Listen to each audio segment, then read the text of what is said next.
السلام علیکم۔ میں آج جو واقعہ آپ کے لیے لے کر آئی ہوں وہ ہے قیامت کی نشانیوں میں سے ایک نشانی یاجوج ماجوج کا خروج۔ پیارے دوستو، آپ سے درخواست ہے کہ آپ میری اس ویڈیو کو پورا دیکھنا اور اگر پسند آئے تو اس کو لائک کر دینا۔ ایسی ویڈیوز دیکھنے کے لیے میرے چینل کو سبسکرائب کر دیں تاکہ میں آپ کو مزید ایسی انفارمیٹیو ویڈیوز پہنچا سکوں۔ یاجوج ماجوج کون ہے؟ یاجوج ماجوج کہاں رہتے ہیں؟ تو دوستو، یاجوج ماجوج اللہ تعالیٰ کی ایک مخلوق ہے۔ ان کا خروج قیامت کی نشانیوں میں سے ایک نشانی ہے۔ سورۃ کہف میں آتا ہے کہ ذوالقرنین نے سامان سفر تیار کیا۔ جب وہ پہاڑوں کے درمیان پہنچا تو اسے وہاں ایک ایسی قوم ملی جو مشکل سے ہی کوئی بات سمجھتی تھی۔ وہ فصلیں تباہ کر دیتی تھی اور لوگوں کو قید کر کے اپنا غلام بنا لیتی تھی۔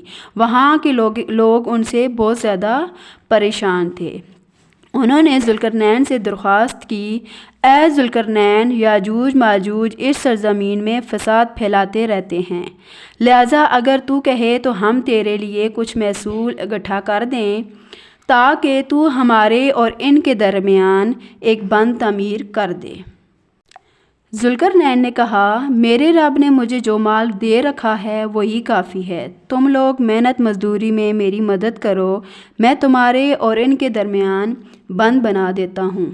مجھے لوہے کی چادریں لا دو۔ آخر جب اس نے دونوں پہاڑوں کے درمیان خلا کو پاٹ دیا، اسے کہا، اب آگ دہکاؤ، حتیٰ کہ جب یہ آنی دیوار بالکل آگ کی طرح سرخ ہو گئی تو اس نے کہا، لاؤ، اب میں اس میں پگھلا ہوا تانبا ہنڈیلوں گا۔ یاجوج ماجوج کھول دیے جائیں گے تو وہ ہر بلندی سے دوڑتے ہوئے آئیں گے۔ اس سچا وعدہ یعنی قیامت پورا ہونے کا وقت آ پہنچے گا۔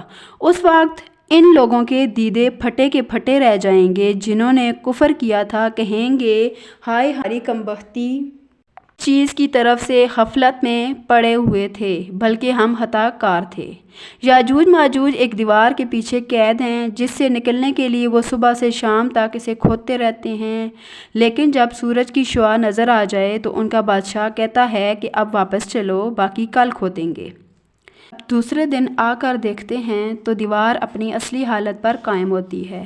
جس روز وہ شام کو انشاءاللہ کہہ کر گھروں کو لوٹیں گے، اس سے اگلے روز وہ دیوار میں نقب لگانے میں کامیاب ہو جائیں گے اور باہر نکل آئیں گے اور بحیرہ طبریہ کا سارا پانی پی جائیں گے۔ حضرت نواس بن سمان کہتے ہیں، رسول اللہ صلی اللہ علیہ وسلم نے فرمایا، دجال کو قتل کرنے کے بعد اللہ تعالیٰ حضرت عیسیٰ علیہ السلام پر وحی بھیجے گا، میں نے اپنے ایسے بندے نکالے ہیں، ان سے لڑنے کی طاقت کسی میں نہیں ہے، آپ میرے مسلمان بندوں کو کوئی طور کی پناہ میں لے جائیں۔ اللہ تعالیٰ یاجوج ماجوج کو نکالے گا، ان کا ایک حصہ بحیرہ طبریہ پر پہنچے گا اور تو کہے گا، کبھی اس سمندر میں پانی تھا یا نہیں؟ ان کا پہلا حصہ وہ پانی پی چکا ہوگا۔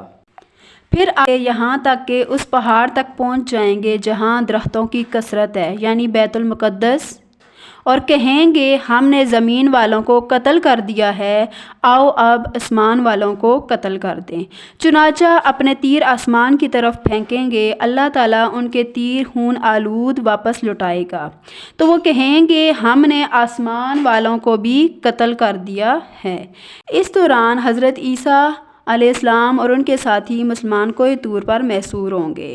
ان کے پاس کھانے پینے کا سامان ختم ہو چکا ہوگا۔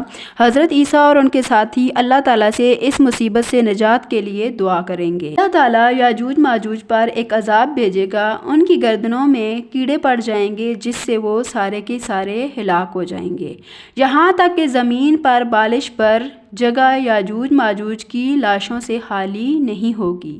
حضرت عیسیٰ اور ان کے اصحاب پھر اللہ سے رجوع کریں گے، یعنی دعا کریں گے، اللہ تعالیٰ ایسے پرندے بھیجے گا جن کی گردنیں بڑے اونٹوں کے برابر ہوں گی، وہ پرندے ان کی لاشوں کو اٹھا کر لے جائیں گے۔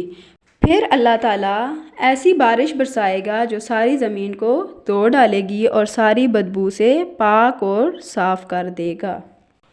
پیارے دوستو، میری دعا ہے کہ اللہ تعالیٰ مجھ سمیت میرے تمام دوستوں کی مشکلیں آسان فرمائے اور اللہ تعالیٰ اپنے عذاب سے ہم سب کو بچائے، اپنے نیک راستے پر چلنے کی توفیق عطا فرمائے، برے کاموں سے بچائے۔ آمین سم آمین۔